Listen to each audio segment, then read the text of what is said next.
Allahumma amin. Ketika saya masuk masjid ini, Masya Allah, Tabarakallah, seperti pas saya lihat di atas, seperti kucing. Indah sekali, Masya Allah. Datang lalu sholat di sini, sholat qabliyah, duduk di sini sejenak, rasanya seperti duduk di Ar-Rawdah, Masya Allah, di Al-Madinah Al-Munawwarah. Karena saking dinginnya sampai saya agak-agak mau tertidur sini. Masya Allah, lalu tertulis di sini Sayyidina Umar, lalu tertulis di sini Sayyidina Abi Bakr As-Siddiq. Ini mengasih kepada kita perasaan seperti kita itu ada di kota Al-Madinah, ada di Masjid Al-Madinah. Masya Allah, mikrofonnya bagus, jamaahnya bagus, karpetnya pun bagus. Saking bagus itu karpetnya, ketika saya itu sujud, hilang hidup saya. Saking khusyuknya, Masya Allah, Tabarakallah. Mudah-mudahan semua yang ada di sini, Insya Allah bisa masuk dari pintu Babus Salam. Pintu Babus Salam ini salah satu pintu dan yang nanti kita itu akan melewati pas kita mau masuk ziarah ke makam Nabi Muhammad alaihi salatu wassalam. Setelah kita masuk dan Insya Allah kita itu masuk dari sana, kita itu akan membaca doa ini bersama. Allahumma antas salam wa minkas salam wa ilaika ya'udus salam fahayyina rabbana bis salam wa adkhilna al-jannata daraka daras salam tabarakta wa ta'alaita ya dzal jalali wal ikram. Mudah-mudahan selalu jamaahnya kayak gini. Jadi jamaahnya selalu kayak gini ya. Apa cuma salat subuh doang? Mudah-mudahan duhurnya kayak gitu insya-Allah dan lebih banyak daripada ini. Saya baru dapat kabar gembira dari takmir masjid. Ada kabar gembira bagi jamaah. Insya-Allah katanya setelah kajian ini insya-Allah akan ada makan bersama nanti insya-Allah di rumah masing-masing. Perkenalkan diri, nama saya yaitu adalah Abdul Basit, Abdul Jalil, Abdullah Usfi. Asal usul saya yaitu adalah orang Madura. Saya itu orang Madura, asal usul saya. Tapi saya lahiran Makkah. Walaupun saya itu lahiran Makkah, ada yang lebih lama daripada saya. Itu siapa? Onta. Siapa? Onta. Pelajaran yang kita dapati dari ini itu apa? Bahwa walaupun engkau ini kelahiran Makkah Abdul Basit, ada yang lebih lama daripada engkau. Onta, jangan sampai engkau ini sombong. Ini pelajaran yang saya dapat dari ini. Tidak ada gunanya engkau ini sombong. Banyak ilmu, banyak jabatan, banyak rezeki, banyak itu, banyak itu. Itu cuma semua hanya titipan dari Allah. Wa ma utitu minal ilmi illa qalila. Ilmu, rezeki, harta, semua yang kita dapat itu seperti tetesan air. Bapak-bapak, ibu-ibu, kalau ingin tahu bahwa dunia ini seperti apa, pergilah engkau ke sungai, lalu masukin jari tangannya ini ke dalam apa itu namanya kalau bahasa Indonesia, masukin di situ. Nanti kalau muncul tetes satu, itulah dunia. Kecil sekali dunia ini. Oleh itu maka jangan bawa perasaan kesombongan, jangan bawa perasaan kedengkian.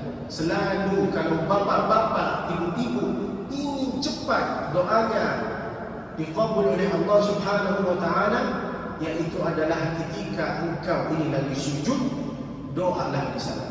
Aqrabu ma yakunu al-'abdu min rabbih huwa sajid. Ketika engkau ini sujud, maka mintalah dari Allah. Apa permintaannya? Terserah. Tambahilah ya Allah harta saya, Allah. Tambahilah ya Allah umur saya, Allah.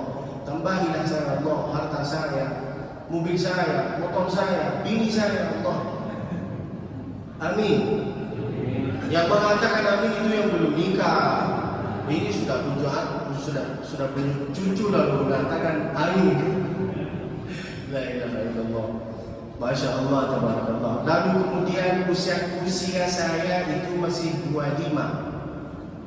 Masih ganteng, cute, imut. Masih laku juga. Usia saya 25 dan insya Allah kita itu akan selalu bersama. Allahumma amin. Pengajian kita hari ini tentang kata Nabi alaihi salatu wassalam, "Man shalla rak'atain al-fajr khairun min ad-dunya wa ma fiha." Siapa di antara kalian yang solat qabliyah subuh 2 rakaat, itu pahalanya lebih bagus, lebih mewah daripada bumi ini. Rak'atain al-fajr, yaitu adalah solat qabliyah subuh, itu pahalanya khairun minad dunya, lebih baik dari bumi ini dan seisinya. Bayangkan, padahal itu cuma 2 rakaat. Ayat yang pertama kita itu baca qul ya ayyuhal kafirun. Ayat yang kedua kita itu baca qul huwallahu ahad. Itulah salah satu kemuliaan solat sunnah qabliyah subuh. Lalu kemudian kata Nabi alaihi salatu wassalam, "Man shalla subha fi jamaah." Siapa di antara kalian yang solat subuh berjamaah, thumma qa'ada yadhkurullah, seperti ini berzikir kepada Allah, karena kita itu mendengar apa yang disampaikan oleh Nabi alaihi salatu wassalam. Mau berzikir, mau dengar kajian, mau membaca Al-Quran sambil tertidur sedikit, ini pun termasuk berzikir. Thumma qa'ada yadhkurullah, thumma shalla rak'atain sunnat al-isyraq. Lalu kemudian solat 2 rakaat sunnat al-isyraq, usalli sunnat al-isyraq rak'atain lillahi ta'ala. Kanat lahu, apa pahalanya? Kanat lahu, seperti mendapat pahala seperti melaksanakan ibadah umrah dengan haji. Sekarang itu beberapa bulan yang lalu kan umrah tutup. Banyak orang yang putus asa. Jangan putus asa, Pak. Solatlah subuh, setelah itu berzikir kepada Allah. Setelah berzikir kepada Allah, solatlah 2 rakaat sunat isyraq. Siapa yang solat 2 rakaat sunat isyraq, maka dia itu akan mendapat pahala seperti pahala melaksanakan ibadah haji dengan umrah. Ini hadis bagi orang-orang yang solat subuh berjamaah. Ada hadis juga bagi orang-orang yang enggak mau ikut solat subuh berjamaah. Apa hadisnya? Man nama, siapa yang tidur, wa lam yusalli, lalu tidak solat berjamaah, bala syaitan fi udhuni, maaf cakap, setan itu pipis di telinga kita. Untung Allah itu sayang sama kita. Andai Allah itu enggak sayang sama kita, tertulis di telinga kita itu WC. Bayangkan Pak, tertulis di sini WC. Dipipis oleh setan. Bapak-bapak, ibu-ibu yang punya anak, lalu anak tersebut itu malas untuk sholat, enggak harus diceramahi. Cukup ibu-ibu kalau punya suami sifatnya sifat Fir'aun, maaf cakap, enggak harus diceramahi, cukup dikasih pendengaran lagu. Karena apa? An-naf'u qad yakunu bil irsyad wa qad yakunu bil insyad. Bukan semua orang bisa dapat hidayah dari ceramah, enggak. Banyak orang yang bisa dapat hidayah dari lagu tentang sholat. Seumpamanya ibu ini lagi masak, sambil masak ibu baca lagu ini. Apa lagunya? Walaupun hidup 1000 tahun, bila tak syurullah ya Allah gunanya. Itu apa engkau ini hidup tak sholat? Engkau ini enggak mau sholat berjamaah sama kita, enggak apa-apa, enggak harus sholat sama kita.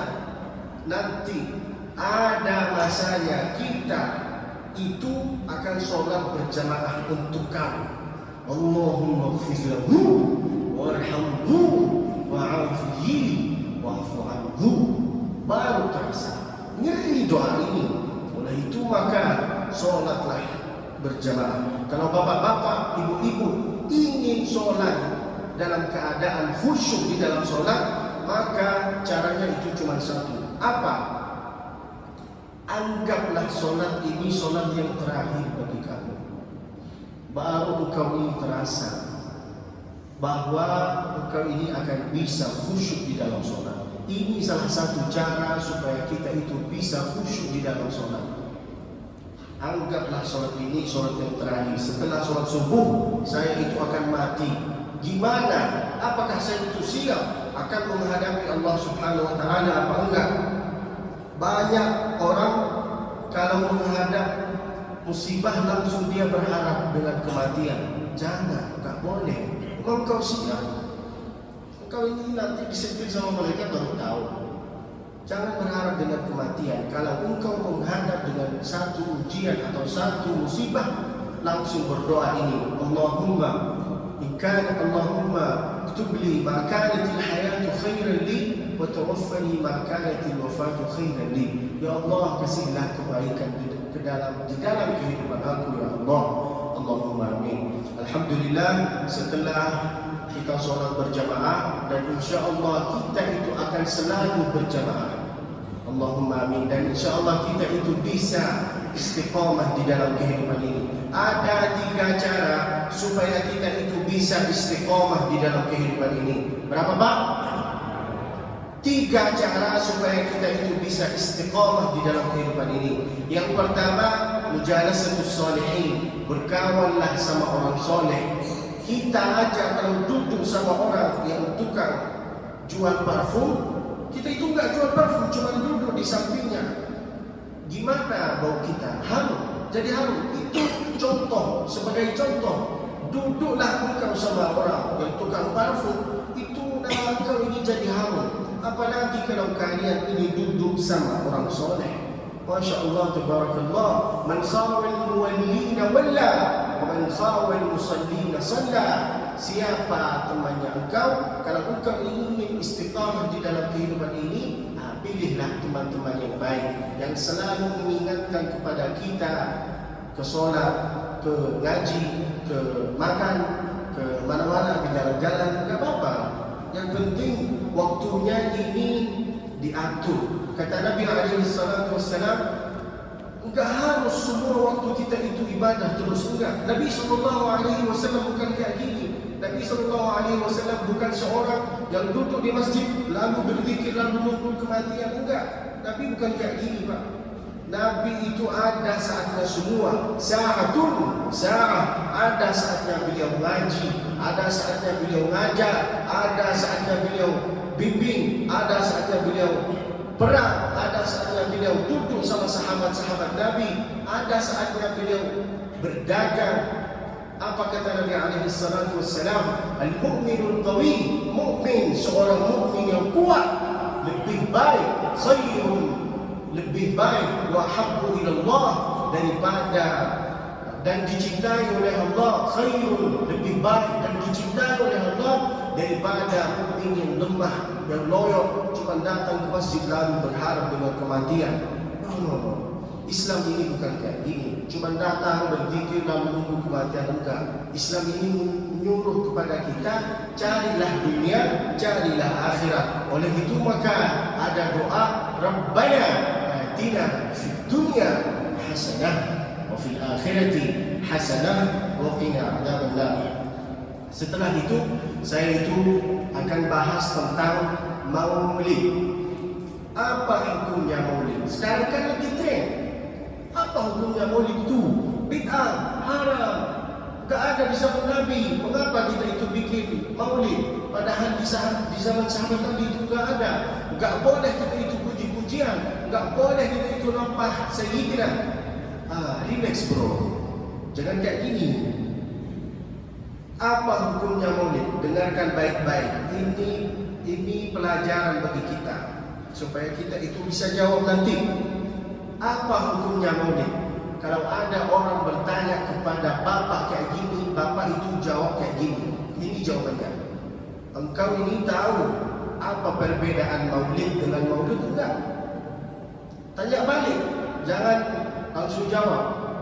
Perbedaan antara maulid dengan maulud, maulid waktu kelahirannya Nabi alaihi salatu wassalam, maulud bayi yang lahir. Masa waktu kelahirannya Nabi alaihi salatu wassalam dihukum? Enggak masuk akal. Andai ada orang Pak menghukumi kelahirannya bapak, gimana sikap bapak? Enggak ridho kan? Oleh itu maka jangan main-main hukum. Tak boleh selalu main hukum. Apa itu, jangan kayak gini. Relax saja. Itu poin yang pertama. Lalu kemudian, mengapa di zaman sahabat Nabi itu enggak pernah ada maulid?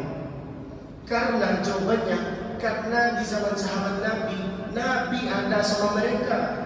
Nabi duduk sama mereka, Nabi makan, Nabi minum, Nabi berdagang, Nabi tertawa pun sama mereka. Oleh itu maka enggak ada maulid di zaman sahabat Nabi, karena Nabi ada sama mereka. Lalu kemudian poin yang ketiga, enggak boleh kita itu puji-puji Nabi. Kata siapa enggak boleh? Kata siapa? Abu Jahal aja yang musuhnya Nabi itu memuji Nabi dengan kata-kata apa? Wallahi inni la'alamu annahu lasadiq. Saya ini tahu bahwa Muhammad ini seorang yang jujur dengan amanah. Itu kata-kata Abu Jahal. Ini pujian dari Abu Jahal, dari musuhnya. Lalu ada pujian juga dari musuhnya yang kedua, bernama Abu Sufyan. Abu Sufyan ini musuhnya Nabi. Apa kata beliau? Wallahi ma abarraka wa ma arhamaka ya Muhammad. Masya Allah, ini pujian juga dari Abu Sufyan. Lalu masa kita itu enggak muji Nabi? Allah aja memuji Nabi alaihi salatu wassalam di dalam Al-Quran dengan kata apa?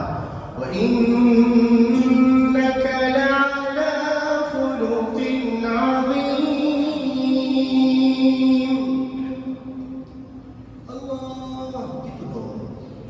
Boleh diulangi lagi? Wa innaka la'ala khuluqin 'azim.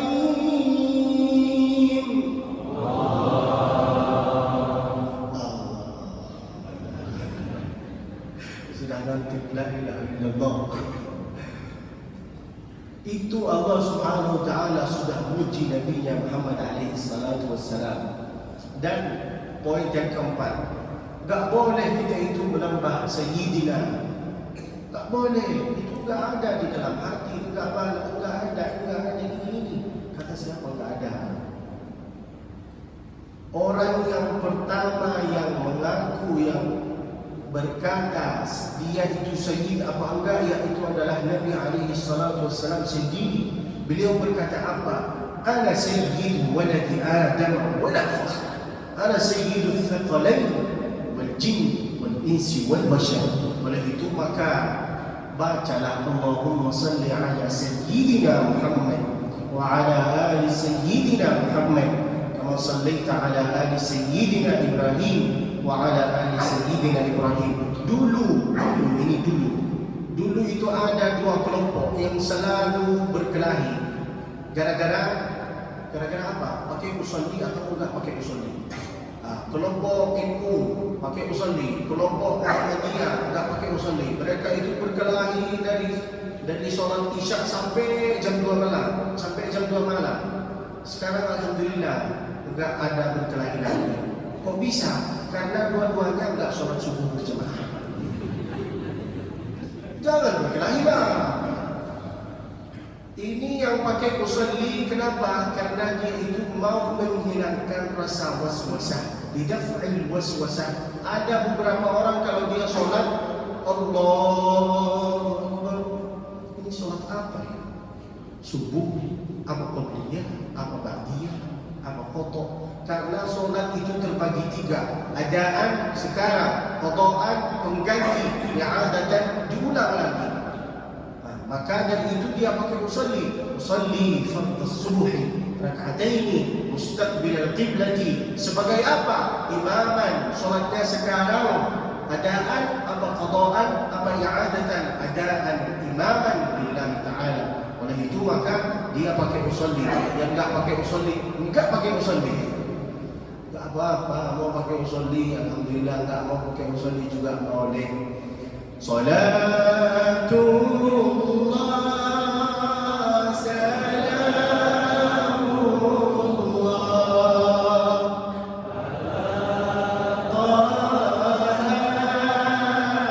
ala Rasulillah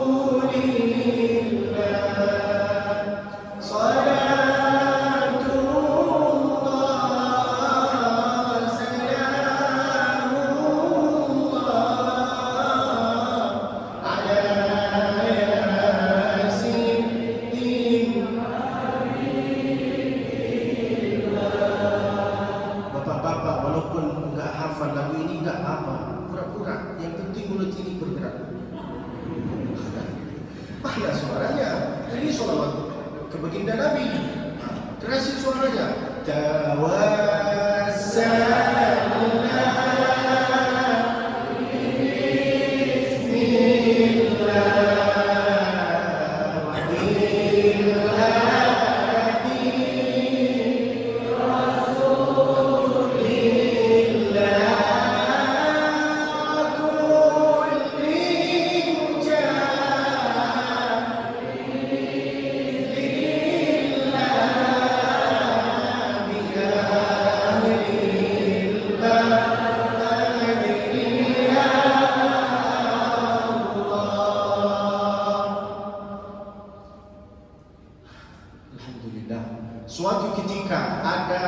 suatu ketika Nabi alaihi salatu wassalam, ini salah satu amalannya Nabi sallallahu alaihi wasallam. Beliau ini setiap hari pergi ke pasar Al-Madinah. Di pasar Al-Madinah ini ada salah satu orang Yahudi, Pak.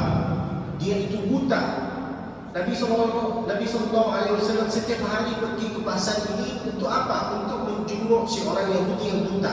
Si orang Yahudi yang buta ini selalu dan setiap hari dijumpai oleh Nabi alaihi salatu wassalam, dan Nabi sallallahu alaihi wasallam selalu ngasih kepada dia itu makanan. Nabi sallallahu alaihi wasallam mengasih kepada dia makanan dan menyuapi dia.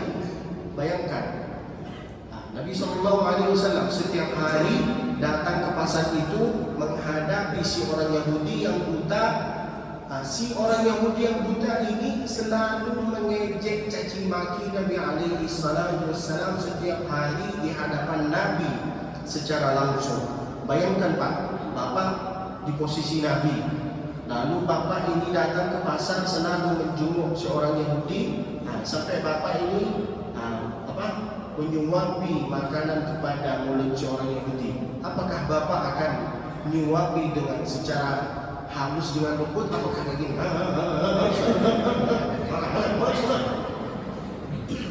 Gimana? Nabi alaihi salatu wassalam setiap hari bawa makanan dan menyuapi seorang Yahudi itu. Bayangkan, ketika Nabi alaihi salatu wassalam menyuapi seorang Yahudi itu selalu mencaci maki dengan kata-kata apa? Nabi itu seorang pendusta, Nabi itu seorang kata, Nabi itu seorang majnun, Nabi itu seseorang gini. Bayangkan, andai Bapak di posisi Nabi, gimana? Andai saya di posisi Nabi, ini kucampakkan dulu sungai, habis kau. Tapi itu Nabi alaihi salatu wassalam, wa ma arsalnaka illa rahmatan lil alamin. Tiba-tiba Nabi alaihi salatu wassalam itu meninggal. Ketika Nabi alaihi salatu wassalam itu meninggal, Sayyidina Abi Bakr As-Siddiq bertanya kepada Siti Aisyah, "Wahai Siti Aisyah, apakah ada amalan yang enggak pernah dilakuin, enggak pernah dilaksanakan sama saya apa enggak? Masih ada enggak sunat-sunat enggak pernah dilakuin sama saya?" Apa kata Siti Aisyah? "Iya." Apa amalan itu? Apa sunnah itu? Ya, pergi engkaulah ke pasar. Di sana di pasar ada seorang Yahudi, dan Nabi alaihi salatu wassalam itu selalu menyuapi makanan kepada dia langsung ke mulutnya dia. Datanglah, nyampailah Abu Bakar As-Siddiq radhiyallahu anhu ke pasar tersebut, lalu menghadapi seorang Yahudi itu. Nabi SAW itu sudah meninggal. Datanglah Abu Bakar As-Siddiq mau ngasih makanan kepada seorang Yahudi, mau menyuapi seorang Yahudi itu. Ketika Abu Bakar As-Siddiq mau menyuapi seorang Yahudi itu, cara menyuapinya itu beda dengan Nabi alaihi salatu wassalam. Seorang Yahudi ini enggak tahu bahwa yang menyuapi dari dulu itu adalah Nabi alaihi salatu wassalam. Ketika Abu Bakar mau menyuapi seorang Yahudi itu, apa kata orang Yahudi? "Kamu siapa?" "Kamu siapa?" Apa kata Abu Bakar As-Siddiq?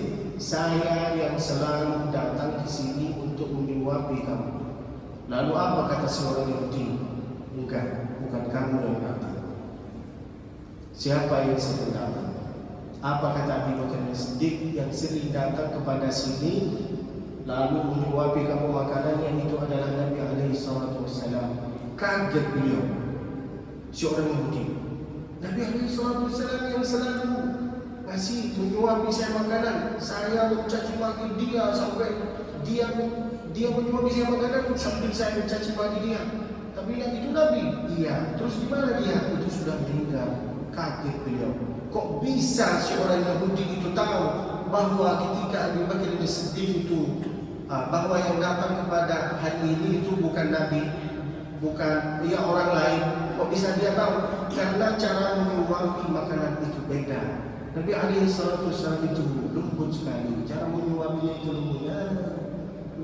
Kita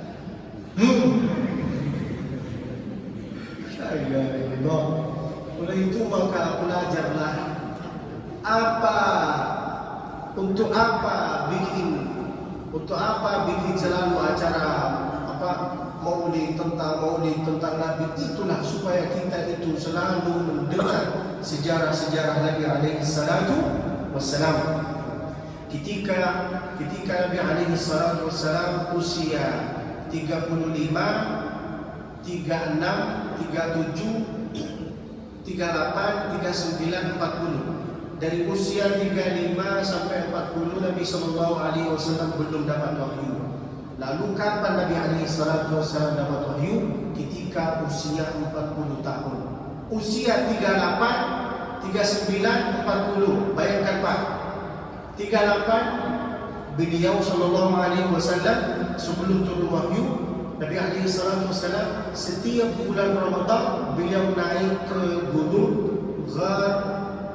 Ghar Hira atau Ghar Thawr. Beliau sallallahu alaihi wasallam setiap bulan Ramadan naik. Di usia 38 beliau naik belum turun wahyu. Di usia 39 beliau naik gunung belum turun wahyu. Ketika usia 40 tahun beliau naik turunlah wahyu. Disitulah turun Sayyidina Jibril alaihi salam lalu memeluk dia lalu mengatakan Iqra. Lalu apa kata Nabi alaihi salatu wassalam? Ma ana biqari. Iqra. Ma ana biqari. Iqra. Iqra bismi rabbikal ladzi khalaq. Khalaqal insana min 'alaq. Iqra rabbukal akram. Lalu sallallahu alaihi wasallam turun dari Ghar Hira itu dalam keadaan kedinginan. Lalu mengatakan kepada Siti Khadijah, Zammiluni, selimutilah aku. Bayangkan, andai kita Pak menghadapi seorang yang luar biasa, lalu kita itu menggigil Pak, lalu menjumpai si istri, lalu apa kata istri? Dari mana kau dapat? Rasakan. Tak boleh, rasakan. Tapi Siti Khadijah enggak kayak gitu Ibu. Siti Khadijah selimuti aku, ya sini.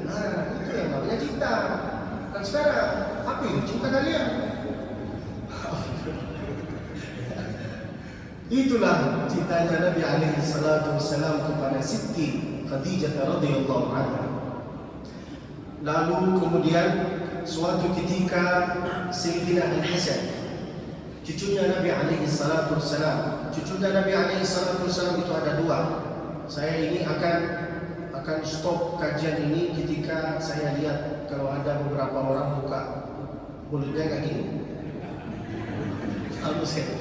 Lalu saya stop kajian ini. Banyak yang enggak. Tutuplah ini. Tutup. Bapak-bapak kalau lagi sholat, kalau bisa buka maskernya. Kalau lagi sedang sholat, kenapa? Wa yukrahu. Kalau kita seumpamanya kita itu lagi sholat, Allahu Akbar, kita ini buka mulut kita. Ini makruh, apalagi kalau kita tutup masker. Lebih bagus, ada ulama yang mengatakan lebih bagus dibuka. Ketika mau sujud dibuka. Ya, mau diamalkan alhamdulillah, enggak mau diamalkan innalillah. Terserah kalian. Yang penting saya sudah menyampaikan. Suatu ketika yang cucunya Nabi alaihi salatu wassalam ini pergi ke pasar bersama anaknya. Pergi ke pasar, tiba-tiba ada beberapa orang datang dari luar kota Al-Madinah mencaci maki cucu Nabi alaihi salatu wassalam yang bernama Al-Hasan. Mengatakan, apa ini kau ini sok. keturunan Nabi, padahal akhlaknya nggak gini, nggak betul, orangnya nggak jelas, nggak gini. Bayangkan, bapak dicaci maki sama orang di hadapan anaknya, gimana sikap bapak? Mencuri kau, gitu sikap kita. Tapi gimana sikap cucunya Nabi alaihi salatu wassalam? Dia sampai anaknya itu kesel terhadap ayahnya. Saya itu kesel sama bapak ini, dicaci maki di hadapan saya itu, bapak itu enggak jawab. Kenapa enggak jawab? Lalu apa kata Sayyidina Hasan?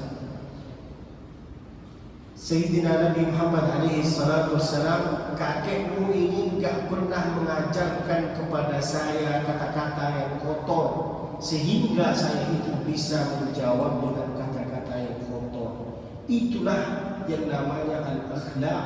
Innama bu'ithtu liutammima makarimul akhlaq. Banyak orang ketika kalau jadi alim, ketika jadi ustaz, itu pasti diuji dengan komen-komen di YouTube, dengan komen-komen di Instagram, Telegram. Bapak-bapak, ibu-ibu kalau punya Instagram, follow lah saya. Nama saya di Instagram Abdul Basit _Musfi.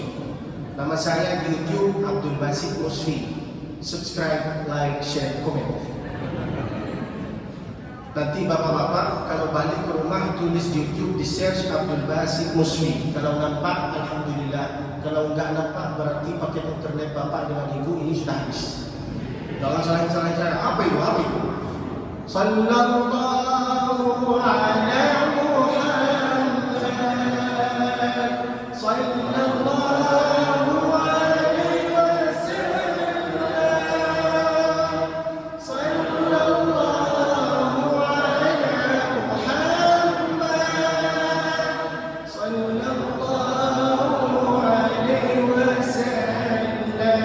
wasallam. Ya Nabi salam alaika,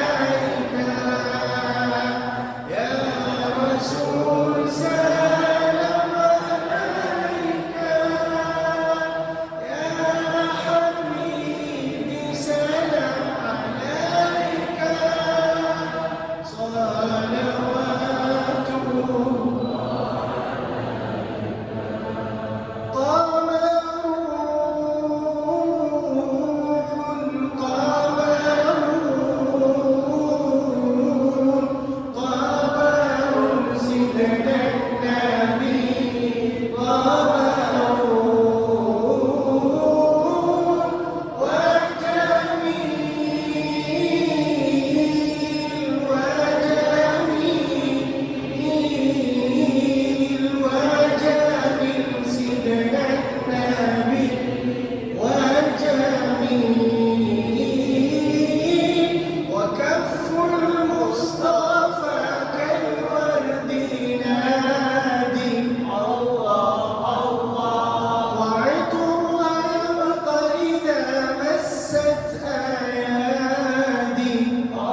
telapak tangannya Nabi itu, kalau engkau ini bersalaman ke baginda Nabi alaihi salatu wassalam, keringatannya Nabi itu harum seperti baunya bapak ketika enggak mandi 2 hari.